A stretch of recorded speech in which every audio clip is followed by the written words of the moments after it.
Have you thought about the banking system in Nicaragua? Well, let's discuss that.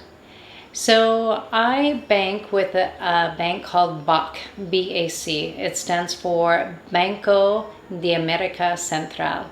And I've been banking with them for over 10 years.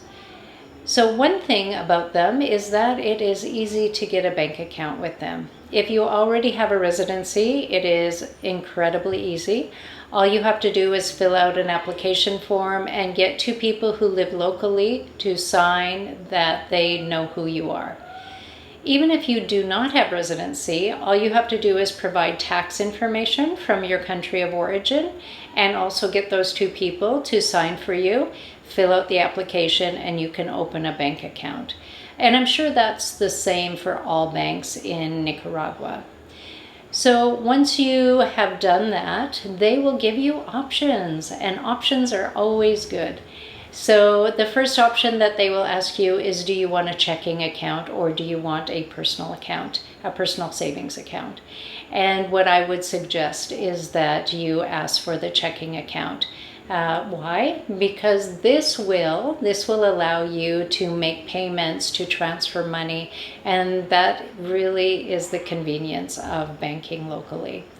So once you have that first option, the second option will be, do you want this bank account to be in US dollars or do you want it to be in Cordobas? And Cordobas, by the way, is the national currency of Nicaragua. So take me, for example, I have two accounts. One is a checking account, which is in US dollars, and I have a business account, and my business account is in Cordobas. So there are so many conveniences when it comes to having an account here in Nicaragua. So what this checking account does for me is it allows me to pay my federal taxes online. It allows me to pay my water, my electricity, my cable bill, my cell phone, and a host of other things online. Also, let's say I have somebody that comes and does some maintenance on my house and I have to pay him. I can just transfer money from my account to their account. If he or she has a BAC account, there is no fee for that.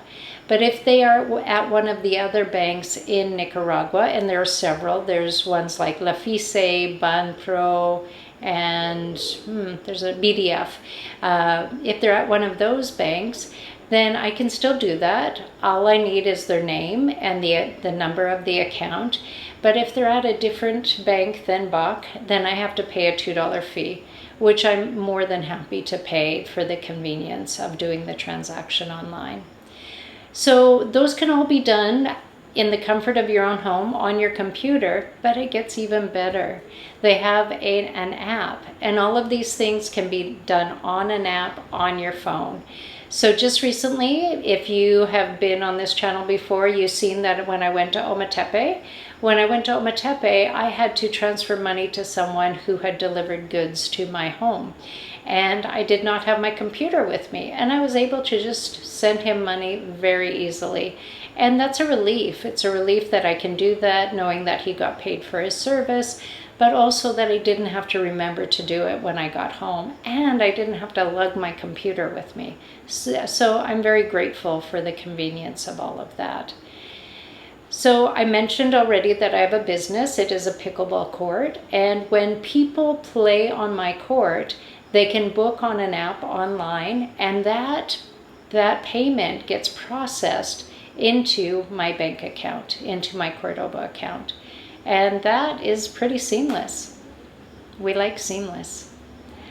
So now that we've talked about all of those great things, I want to talk about a few of the limitations and a few things that you will notice, I guarantee you will notice, and maybe how to prepare yourself for these things. So first of all, there are ATMs everywhere here, and they are great ATMs. But there is a maximum that one can do in a 24-hour period. And per transaction. So what I mean by that is if you're taking money out of your bank account from a foreign account, you can only take a maximum of $500 out in one transaction. And you are only allowed 2 of those transactions within a 24-hour period.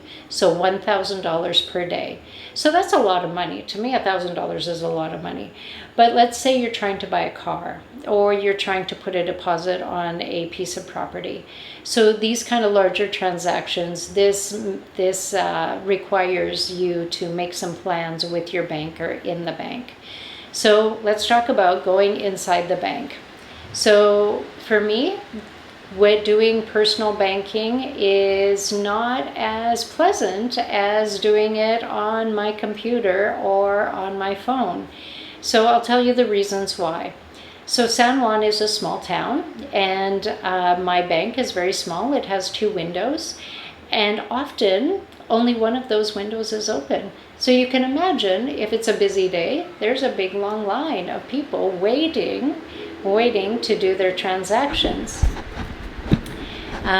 So that's one thing. And the good thing is that the bank, it has air conditioning, so it's more comfortable. But sometimes the line is so long, it's outside, so you have to wait in the heat and then get into the AC, and then you still have to wait. Now, 2 things that you will notice that I want you to prepare yourself for.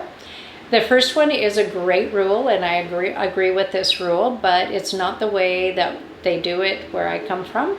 So just prepare yourself. So when you're in line, and perhaps you've been waiting a while, you will notice that some people go right to the front of the line, and they stand behind the person who's being served, and they get served next. And so where I come from, everybody would be like, what is that all about? But there is a reason for it. There are 2, probably 3 categories of people that they are allowed to do that. They can walk in front and they get served before anyone else. One is the elderly. If you are over 65 years old, it is your right. You can walk right up, and as soon as the person who is up there is finished their transaction, you are served next. I think it's a beautiful thing. Also, pregnant ladies, they can do that too. And they can walk right up and get served. And also people who are in wheelchairs or crutches or anything like that, they get served. They get that service as well. And I agree with those rules, but it's just something when you see it, first there's a question, why? Why do they get to go in front of the line? The second thing that I know that you will notice, and just prepare yourself for it, there seems to be a lot of people that how they make their living is being a bookkeeper or being an accountant of some sort, and they go to the bank and they make a lot of transactions for a lot of people. I'm kind of assuming this, but you see them, they'll have a big bag of money, and they have like little bundles of money with receipts wrapped around them, and they are up there at the counter for a long time. So keep in mind, there's only 1 or maximum 2 windows open, and maybe you are behind them and you only have 1 or 2 transactions to do. It gets frustrating. I've been frustrated. So the thing to remember is, so let's say you get frustrated. You are human. You're frustrated. So first of all, you would be hard-pressed to complain to anyone because not a lot of people speak English at the bank. And perhaps there are some, but you know what? If they know that you're frustrated, they're not going to want to speak to you. And the reason is, let's say you speak Spanish and you can communicate with them perfectly. There is no mechanism. They listen to you, they listen to your complaint. There is no mechanism for them to push your complaint up to a point where it gets to a person who can actually do something about your complaint. So just know that. So just know that even if you complain, it's not going to do you or them any good. You're just going to make the person who's working there in front of you uncomfortable. That's all that's going to happen. So my suggestion is take a deep breath, know that this will pass, and practice patience. And just to wrap that up, what I would like to say is that I'm all about online banking. If you can set yourself up to do as much online banking as possible, that is my recommendation to you. keep your in-person transactions to a minimum. And when you have to do it, which it is inevitable, you have to go into the bank every once in a while, just practice mindfulness, say Om, stay calm. So if you found this interesting or helpful in any way, please take the time to like and subscribe. I would really appreciate it. Have a great day.